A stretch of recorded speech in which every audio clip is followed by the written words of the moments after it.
Yes, I'm like, okay, it is time for this now, right? So I am a completionist, kind of like a perfectionist. Instead of wanting to do everything perfectly, I want to do everything, period. Perfectionism and its ilk is something white supremacy culture demands of us in subtle and not so subtle ways. Exemplary presentations, straight A's, Instagram-worthy meals, Wordle streaks, 100%ing video games, even our leisure time is not safe. There's a dialectical behavioral therapy skill called coping ahead, which can be used to combat catastrophizing or spiraling and worrying about the worst outcome by actually leaning into it and asking ourselves, what is the worst that could happen? And what would we do? Imagine coping ahead with the feeling of breaking your Wordle streak. I've used the skill countless times to embrace the chaos. Some of you may have heard that phrase. In fact, Reverend Otto telling me to embrace the chaos, and then sometimes that chaos is sometimes the entire point, has reinforced the skill for me.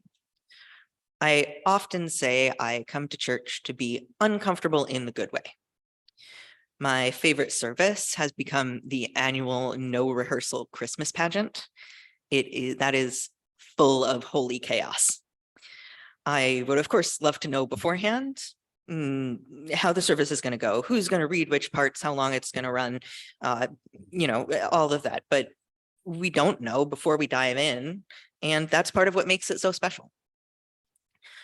Leaning into that no rehearsal theme, I want you to help me craft today's sermon. There will be decision points along the way where I'm going to ask for your input. And no, there is no way to 100% the sermon and hear every possible path. So we're going to practice the discomfort like we've been doing right from the start.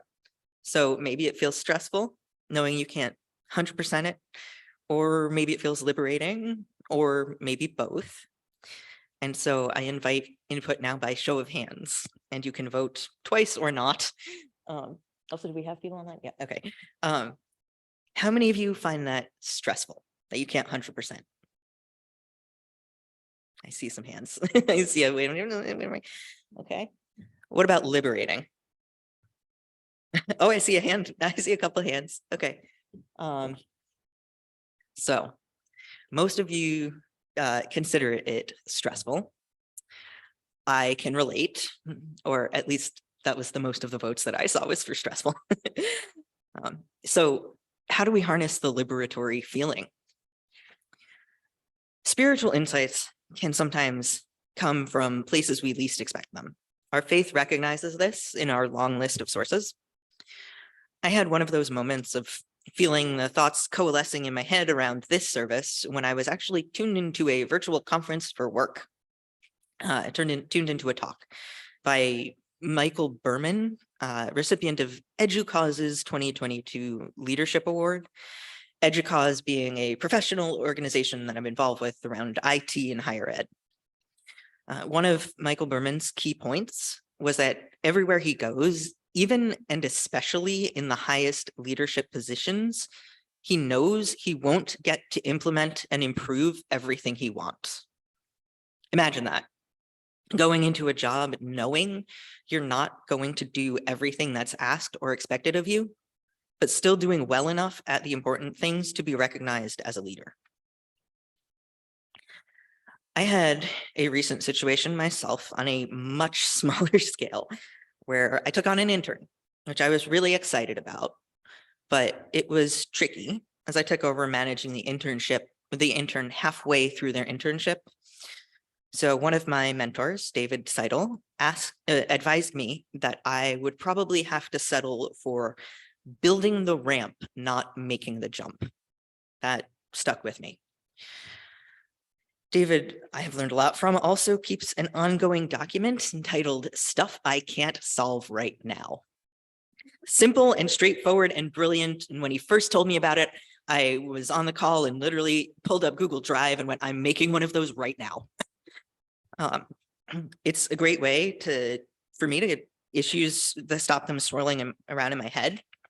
And it's helpful for David when someone comes into his office demanding that he work on something that's on the list. Sharing that can allow people to feel okay with their concerns not being addressed immediately.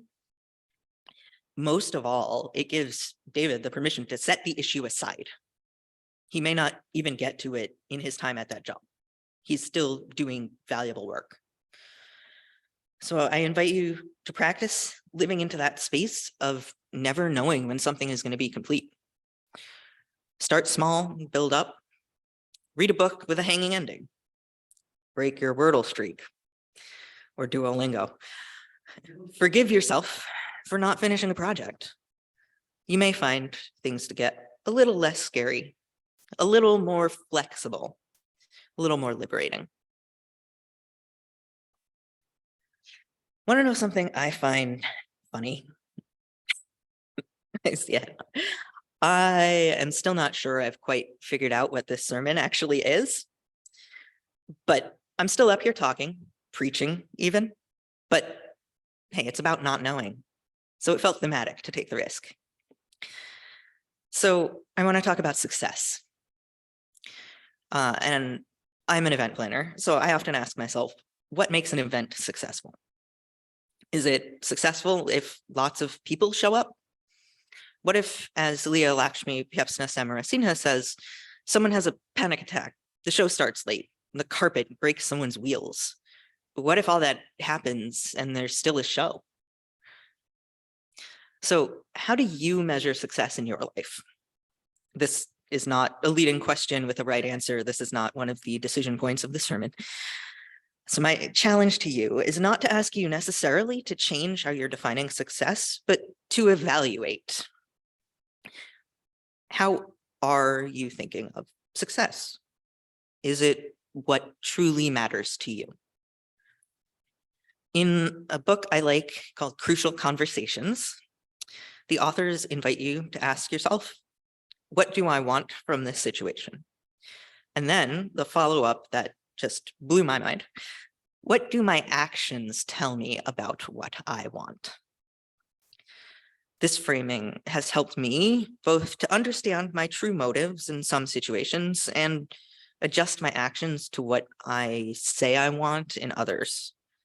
It requires being able to understand and redefine success. White supremacy culture trains us to think about success in terms of work.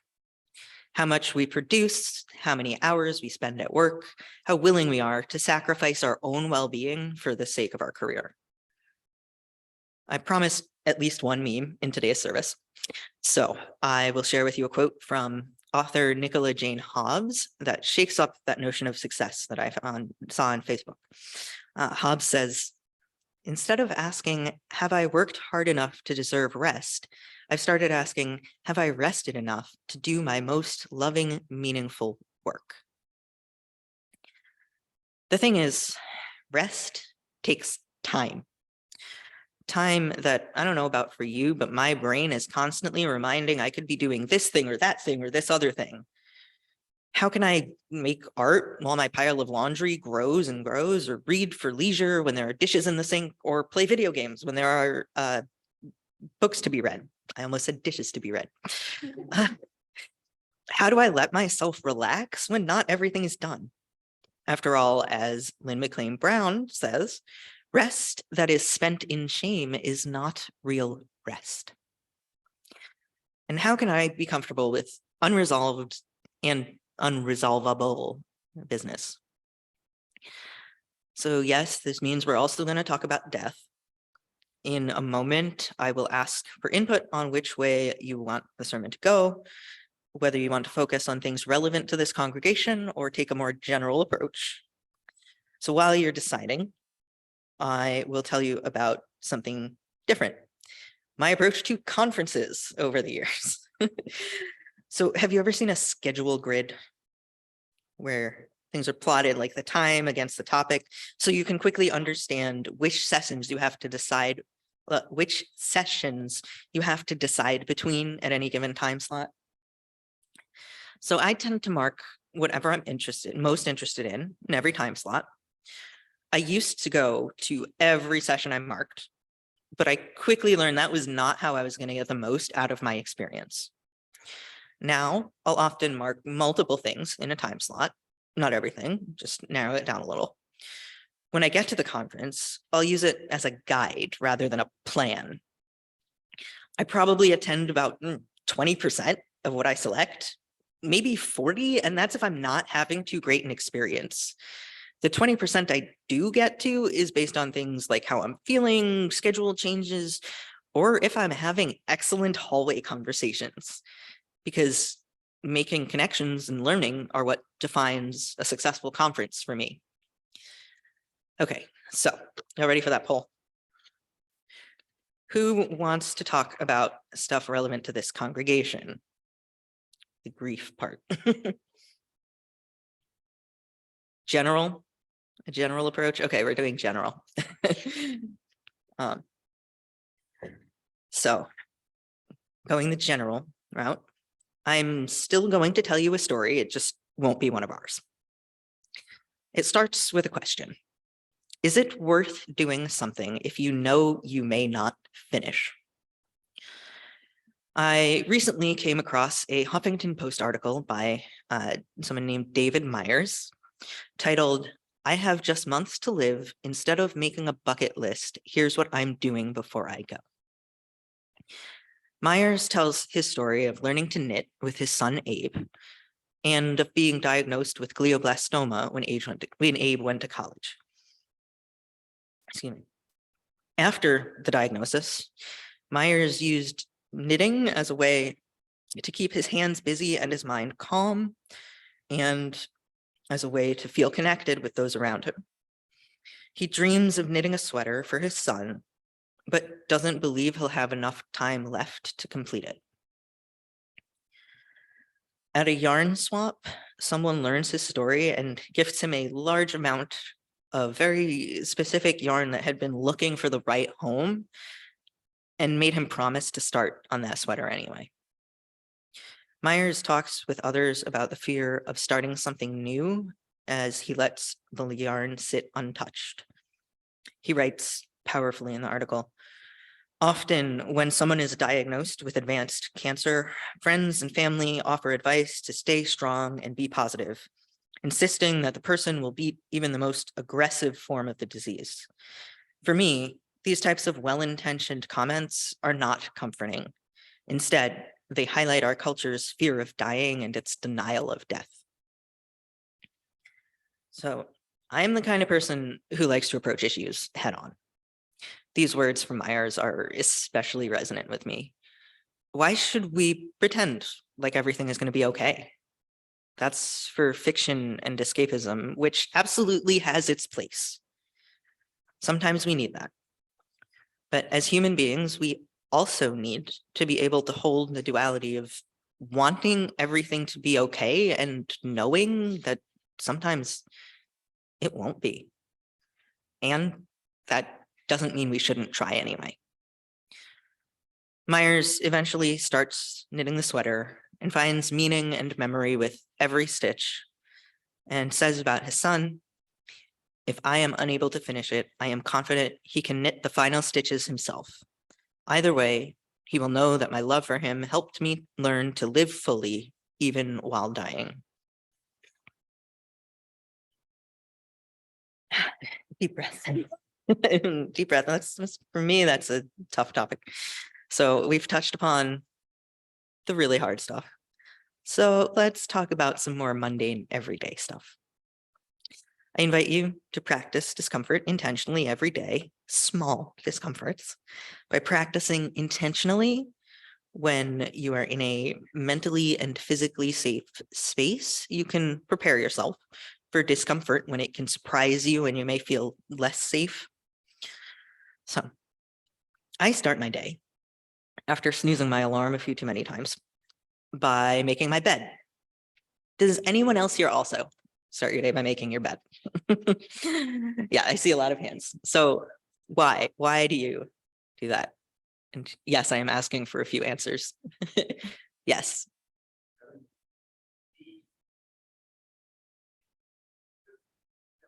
Helps you feel a little bit more put together. Okay, so like grounding. Yeah. Any other? The sheets, they are not cold. Ah, okay, to keep the sheets warm. Yes. If you don't do it, then you won't do it. Okay, fair enough. Are there any responses in the chat? No, okay. So, all right, so I'm gonna go to this one, which is it helps me feel put together. I do this every day. So yeah, so I'm gonna start off saying something bold with apologies to all the parents in the audience. I don't believe that there's a cleanliness related reason to make your bed every day. That said, I think there are very valid reasons why people make their bed every day. We've heard some of them. I make my bed each morning, like some of you, because it helps me start the day feeling centered and focused. But today I want to talk about leaving things unfinished. So what happens if I skip making my bed? I'll feel a bit off kilter all the way until I leave my room. Rituals can be powerful tools for grounding ourselves and finding comfort in difficult times. Think about all the rituals we perform in our faith services: lighting and extinguishing the chalice, opening and closing circles for pagan worship when we do that here, honoring specific dates and themes throughout the year, such as Christmas Eve, Martin Luther King Day, even water and flower and world communions. We have a lot of rituals. Sometimes ritual can lose its meaning and become habit. Take what happened with Applejack. She was so attached to her way of doing things that even though the underlying issues had been fixed, she still wound up doing a lot of extra work. Are there any rituals in your life that you might be clinging to too tightly? What would happen if you let go of them just a little bit? It can be scary, but it can also be incredibly rewarding. Like Applejack finding new efficiencies, or our congregation with chilled out church over the summer, non-traditional worship services, which started because it gets too hot to hold worship in the sanctuary. These non-traditional services have actually been amazing for community connection, deep reflection, and other ways of doing things. So, is anyone here an activist? Activists tend not to think they're activists until someone tells them. So activism carries a sense of urgency. There is tremendous urgency in defending human rights and dignity that are under constant attack. It is urgent. And recognizing those rights and that dignity comes with disrupting the urgency that creeps into all those other aspects of our lives. That is a dialectic, a duality that we need to be able to hold. There is no end state for social justice. I attended a workshop once where facilitators asked us to imagine a future where we'd won. My brain just, the 404 error, page not found, just came up completely blank, which then, of course, caused me to ask myself, why do I do this work? Sometimes when faced with the reality that we won't get to that end state that we imagine, it can be easy to shut down and question why we're moving forward. So another duality I will highlight for you. It is important to believe in a better future, and a worthwhile exercise to imagine what that future could be, and to not be too attached to it. As Leah Lakshmi Pyapsna Samarasina reminds us, we live in community. Sorry, I'm doing that because she was on the video before. They were in the video. We live in community. We won't each individually finish every single thing we want to do. And that's not our job. It is our job to work together to create and evolve beloved community. We may not hit our benchmarks, ever. I invite you to embrace this fact rather than fight it. Slow down. Don't be drawn into the trap of thinking that merely making progress is failure. Progress is the greatest success of all. Thank you for co-creating and coming on this journey with me today. I need to grab the other script. Thank you.